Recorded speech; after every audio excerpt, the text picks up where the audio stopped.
Hi everyone, my name is Simran and I'm the marketing intern with Delta Q Technologies, part of the Zappy group of companies, and welcome to this session.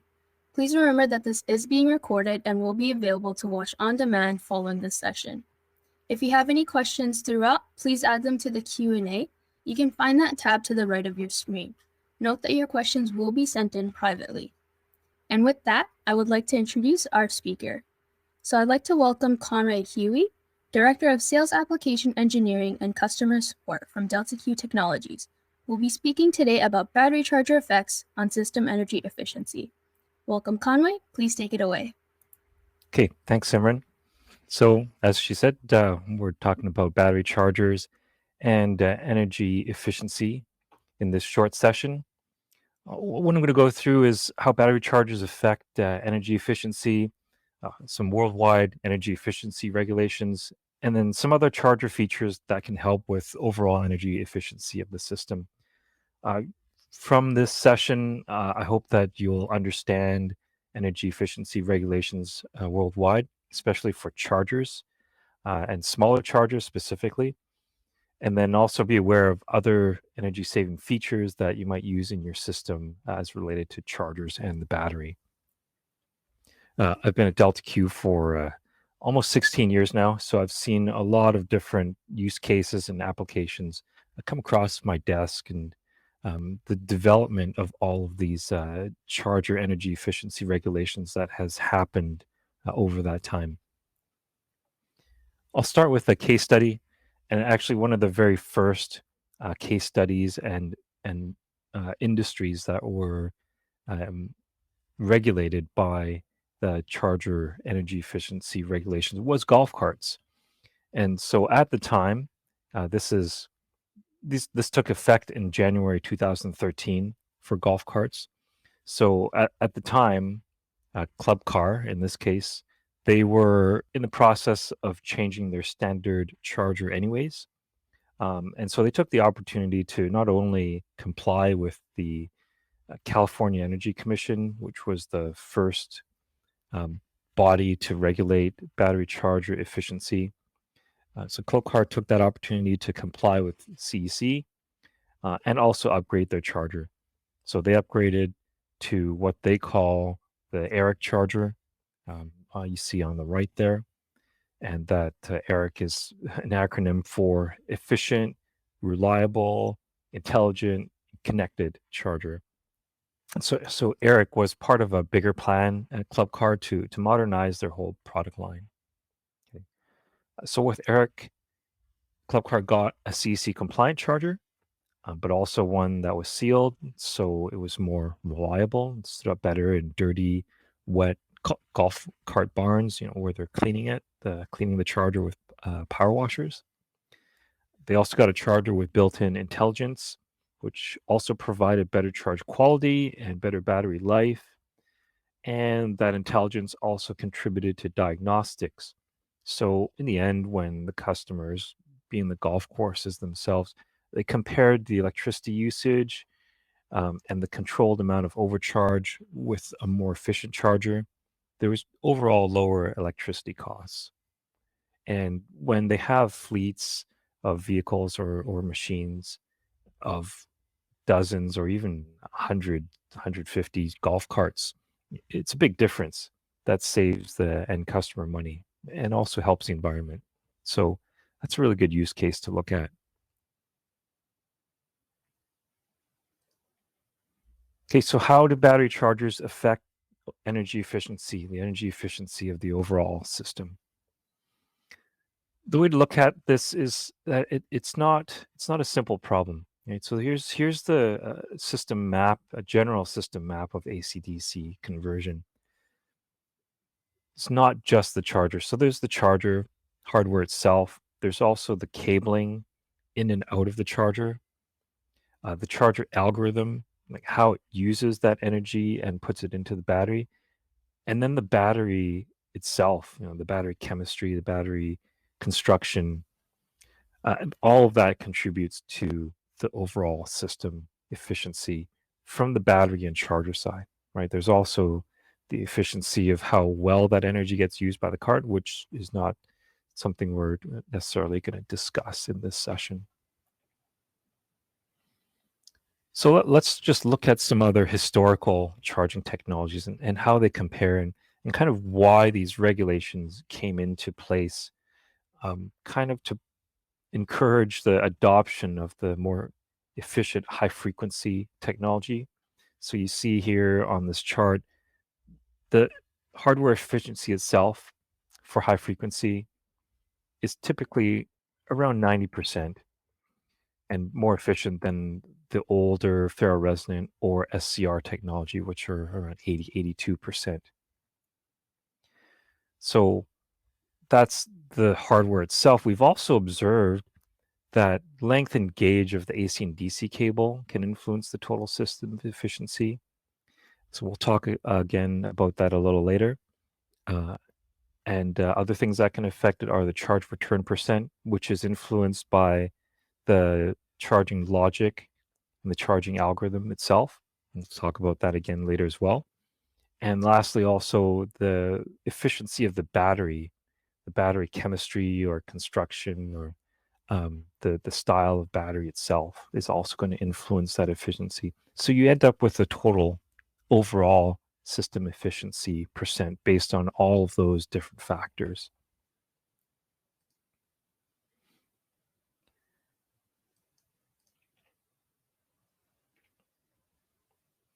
Okay, so let's look at what the battery charger efficiency regulations are around the world.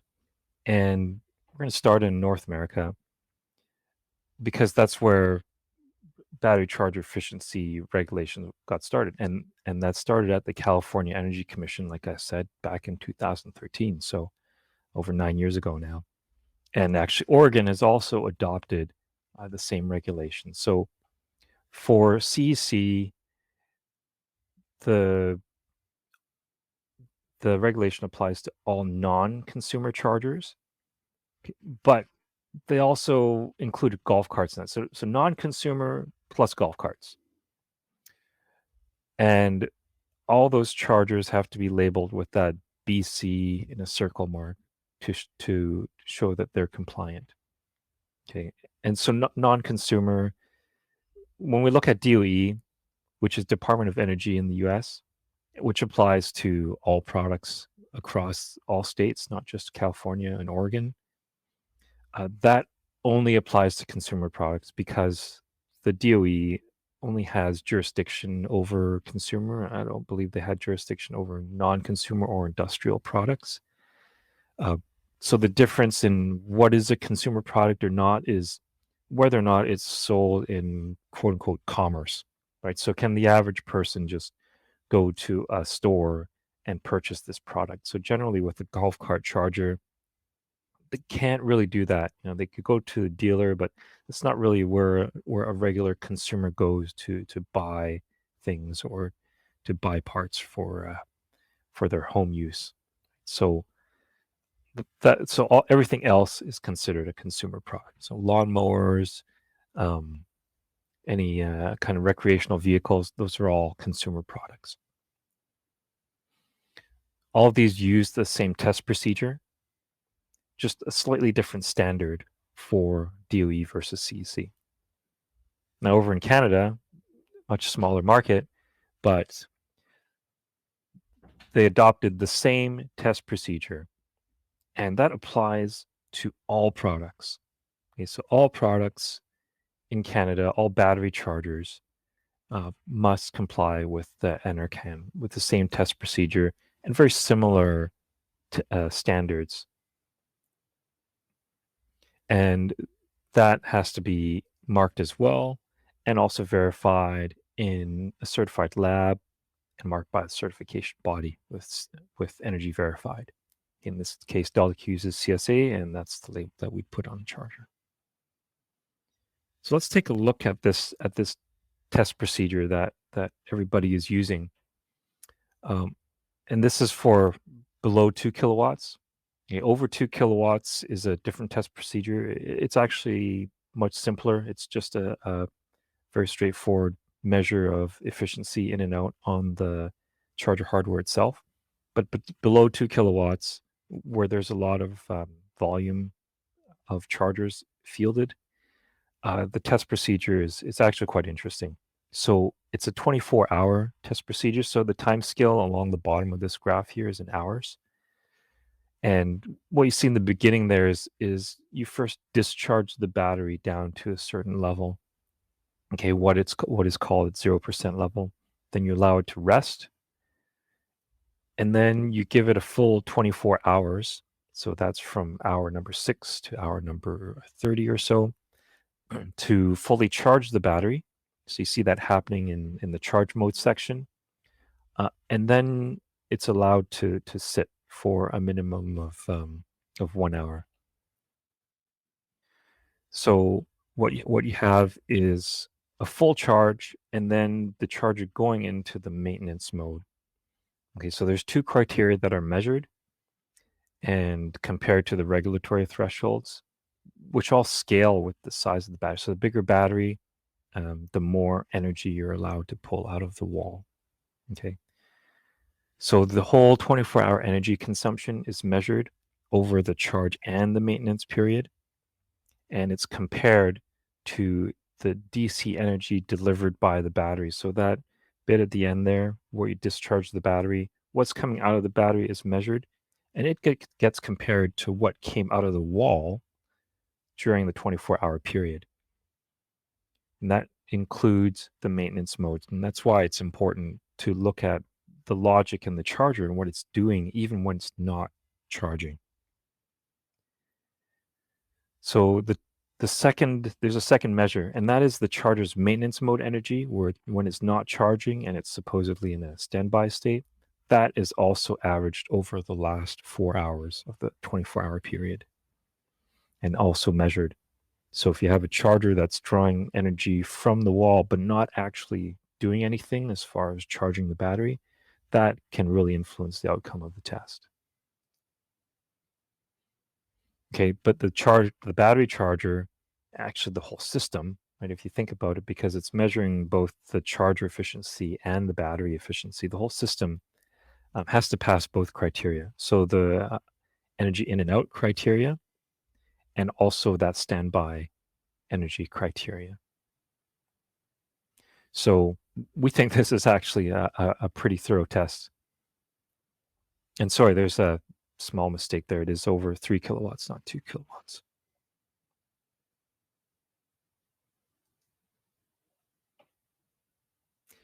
The rest of the world, there's nothing yet for battery chargers.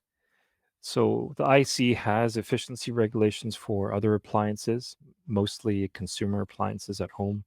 But there's nothing yet, and we're not seeing anything being developed so far for battery chargers. But we're monitoring this because we do think it's important, and I think the IEC and other regulatory bodies around the world will get to industrial battery chargers someday.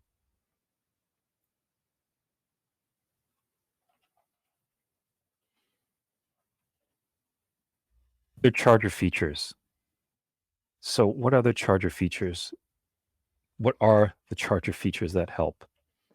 We talked about most of these already, but we'll go into a little more detail. Okay. So I spoke about algorithm logic and the amount of overcharge that the charger puts back into the battery. Now for lithium, there's not a lot of overcharge that happens because the batteries are so efficient. And we'll talk about that again in a couple slides. And it's mostly managed by the BMS. But for lead acid, most of the lead acid batteries, if we take an example, 110% target for some types of flooded lead acid batteries. And you can get very accurately to 110% if you have a temperature sensor and you have a battery charger logic that matches that. Or you could have a more generic or less accurate that might provide 108 to 112%. Okay, the chart on the right is showing a charge profile that's ending pretty much right on 104%. This is for a sealed battery. So the target was probably 104 to 106%, and it's hitting just over 104% with temperature compensation. But the more generic the algorithm, the less information that the charger has about the battery, the less accurate it gets. So if you look at really old chargers that had minimal computing ability, they just had a fixed time finish. So it would say anytime we charge, it's going to be a flat 3 hours in the finish phase. And that results in all sorts of wasted energy. Now, for lithium, it's a little bit different. Like I said, it's very efficient, but you want to look at the logic in the charger and what the charger is doing if the BMS is done balancing, if it's still on and wasting energy. Next thing is just looking at accessory power loads. So turning off other loads. And the test procedure really encourages the charger and the charging system, and also to some extent the machine designer, to seek out and minimize wasted energy. So, for example, we had relays in the charger that we used to just leave them on after charging. But now we've added features in that say, okay, if the user doesn't need that relay to be switched, we could de-energize it and save a bit of energy and help get through that energy efficiency test as well. And we have other OEMs who, through the course of the system design, will find accessories or other parasitics to shut off because they don't need it during the charging process or for that 24-hour period. And not only helps get them through the test, but also helps really helps use less energy and less waste. And again, I touched on this earlier. We found that cord length and cord gauge has a really big impact on energy efficiency. So minimizing the length of both AC and DC cords or making them thicker if they need to be longer, that makes a huge impact. So this example here is one of our golf cart chargers. So it's got a really long DC cord to reach the cart. Some depending on the installation or the purpose of the golf cart, the user might want a longer cord, in which case we need to make it a thicker gauge, but we try to keep that at a minimum. And similarly on the AC side, sometimes the customers want a longer cord depending on the type of installation. I might need to reach way up into a high ceiling to reach the plugs, or cross a couple of golf carts to reach the plug in the wall. So really looking at the use case closely and minimizing those cords is going to help with the energy efficiency of the system. And then last thing, which I mentioned earlier, was overall the type of battery. And actually the system voltage is a big impact as well. So for example, we saw a lot of golf carts migrate from 36 volt systems to 48 volt systems, and that got them a lot more efficiency gains. Right? When you move up in voltage, you reduce the amount of current flowing around and current related losses. So battery chemistry as well. Okay, lithium is definitely the most efficient. Not everybody can use lithium all the time, especially because of cost and sometimes packaging or products available. But lithium is so much more efficient as a battery technology. Not to say lead acid is bad. The sealed type of lead acids, AGM and gel especially, are quite efficient and more efficient than flooded. So if you need to use lithium or if you need to use lead, kind of lean towards AGM and gel, the sealed ones, instead of the flooded ones, if efficiency of the system and getting through the regulations is going to be an issue.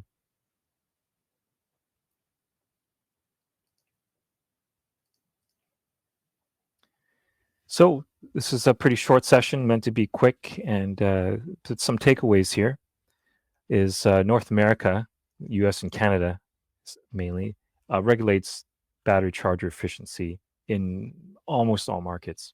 Okay. But I'd say generally it's a good idea to optimize your system for efficiency, anyways, especially for any coming regulations. And all the things affect energy efficiency: the charger logic, charger hardware, your accessories, voltage of the system, the cable length, cable gauge, battery type, uh, battery construction chemistry. All these things are all factors in the energy efficiency of the system. So I hope you took away a few things from this quick talk. And I think we'll move on to any questions now. All right, yeah. So as Conway mentioned, we'll now be taking on some questions. So feel free to add them to the Q&A tab on the right of your screen. We do have some questions already in, actually. So the first question is from Andrew. So he asked, how efficient is system energy compared to, let's say, an electric vehicle? System energy. Well, let's look at some electric vehicles, right? Most of them have migrated to lithium today. So I'd say that that they've done the right thing for if overall efficiency, and I'd compare it very similarly to our more industrial systems as far as the hardware is concerned. The high frequency efficiency of chargers is quite similar, mostly around 90%. Mostly because of packaging issues. You can get more efficient, but it becomes much larger, and then you can't really fit it on an electric vehicle, or even some of our onboard applications. So things are very similar. Right? It's when you get back into sealed lead acid, that the system efficiency becomes much more challenging. All right, thank you. The next question says, so the 72% system efficiency you showed for HF chargers assumes lead acid batteries. What would the typical system efficiency be with lithium ion? Yeah. Let's go back to that chart. In fact, so we showed a battery efficiency of about 80%. Um, and I believe that's for a sealed lead acid. So lithium, that will push the battery efficiency up over 90%. So and that's kind of like a two-way thing. So the 80% efficiency is both energy out of the battery and energy into the battery. So it's like a round trip efficiency, because in the test, the battery has losses when it's being charged and also losses when it's being discharged. So on the lead acid side, they're losing about 20% overall in that whole cycle. And in lithium, it's under 10%. A lot of it hangs on the efficiency of the BMS and how much parasitic that it's drawing. So it's much more efficient, and we easily get through a lot of these battery charger efficiency tests with lithium batteries. Yeah, so our next question comes from Eduardo. Do you know where this monitoring of charging systems can fit, and specifically about regulatory aspects? So maybe a CSA, ULCE entities? Yeah, so UL is more concerned with energy out of the wall, and they're not really looking at and from safety from energy out of the wall. They're not really concerned with efficiency right now. It's more been the regions like California or the Department of Energy or Natural Resources Canada that have been concerned with efficiency. So those types of regulatory bodies. But like I said, the IEC already has efficiency regulations for other appliances. So we expect that they'll probably take an interest in industrial and maybe even electric vehicle battery chargers someday. All right, and one of our last questions is from Frederick. So he asked, do you see different efficiencies between lithium ion? And if you do, what would that depend on? Mm-hmm. Yeah, I kind of touched on that already. A lot of it depends on the BMS design, right? I think the chemistries themselves are pretty similar between the different lithium. There's some variation, but not a whole lot. The bigger impact is how the BMS handles the energy? Is it just wasting it in resistive shunting, and is it drawing a lot of parasitic energy from the battery to run the BMS itself, even when not charging? So, like when you get to that standby stage, when the charger is done and it's just sitting there, is the BMS sucking up a bunch of energy then too, right? So, looking really closely at the BMS and how it's using the energy is going to be a really big impact on a lithium pack. Right. And I guess to wrap up, I did have some questions myself. So, does the CEC test have to be done with every system the charger is used with? Oh yeah, that's a good question. So let's go back to that chart of that of how the test is done. So each charger gets labeled and rated based on what the regulator says is going to be the worst case. So we'll test each charger with kind of the biggest pack that it can be used with as one worst case, and also the smallest pack. And the small pack is where things get really difficult because, like I said, when you scale up the passing mark for this test with the size of the battery, the numbers get bigger. So on the smaller packs, the numbers get smaller and it gets much more difficult. So we have to do either end, and then the battery charger can be rated for that range of lead acid battery. For lithium, it's not an issue. Like I said, it's super efficient, so it's not really an issue in any size. And would you say there are any challenges in going to higher and higher voltages? Yeah, I mean, we said higher voltages are more efficient, so why isn't everybody using 600 or 800 volt systems? But a lot of the challenges are in safety and insulation, of course, and creepages and clearances, if you know what those are inside the components, right? Mainly in insulating and protecting things from the slightly higher voltages. So 48 volts, a lot of the industrial industries kind of have settled at that 48 volt level. There's a lot of components available. It's not too dangerous of a voltage, although you still have to have a lot of safety in place. But it's not quite that big step into the hundreds of volts, and still gets most of our customers in our industries enough performance for what they need. All right. And so I guess our final question for this session is what makes HF chargers more efficient? And can they be even more efficient than 90%? Yeah, that could be a whole session in itself, but very simply put, it's the high frequency switching. So you have a much less losses because of how it switches the AC to the DC. And you can make them even more efficient. You might see spec sheets or claims of like 94, 95% efficient, even higher for high frequency chargers. But there's a lot of design trade-offs today with the components and technology that we have today that make it a much larger charger than you'd really want. So there's definitely a design trade-off. You can get a more efficient charger, but it's going to be bigger and maybe heavier. Or you can have a much smaller charger, which is then going to be less efficient. So I like to tell people about maybe their cell phone chargers that they had.